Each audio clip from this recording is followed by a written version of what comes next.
ಹೊರಗಡೆ ಎಲ್ಲಾದರೂ ಸುತ್ತಾಡ್ಕೊಂಬಂದ್ರೇ ಮನಸ್ಸು ತುಂಬ ರಿಫ್ರೆಶ್ ಆಗುತ್ತೆ. ಅಂಥದ್ರಲ್ಲಿ ಒಂದು ಜಾಗ ಬಿಟ್ಟು ಇನ್ನೊಂದು ಜಾಗಕ್ಕೆ ಹೋದಾಗ ಒಂದು ಹೊಸ ಜಾಗ ನೋಡ್ದಂಗೆ ಆಗುತ್ತೆ, ಆ ಜಾಗದ ಬಗ್ಗೆ ತಿಳ್ಕೊಂಡಂಗೆ ಆಗುತ್ತೆ.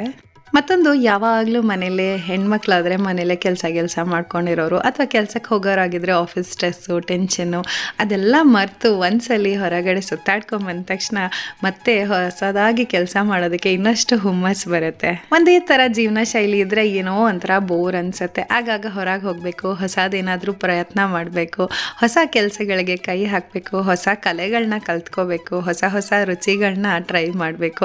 ಆಗಲೇ ಜೀವನದಲ್ಲಿ ಸ್ವಾರಸ್ಯ ಇದೆ ಅಂತ ಅನಿಸುತ್ತೆ. ದೊಡ್ಡವ್ರಿಗೆ ಈ ಥರ ಅನಿಸಿದ್ರೆ ಚಿಕ್ಕ ಮಕ್ಕಳಿಗೆ ಆಟ ಆಡೋಕ್ಕೆ ಹೊಸ ಹೊಸ ಜಾಗಗಳು ಸಿಗುತ್ತೆ. ಹೊಸ ಜಾಗದಲ್ಲಿ ಹೊಸ ಆಟಗಳು ಇನ್ನಷ್ಟು ಮಜಾ ಕೊಡುತ್ತೆ ಪುಟಾಣಿಗಳಿಗೆ.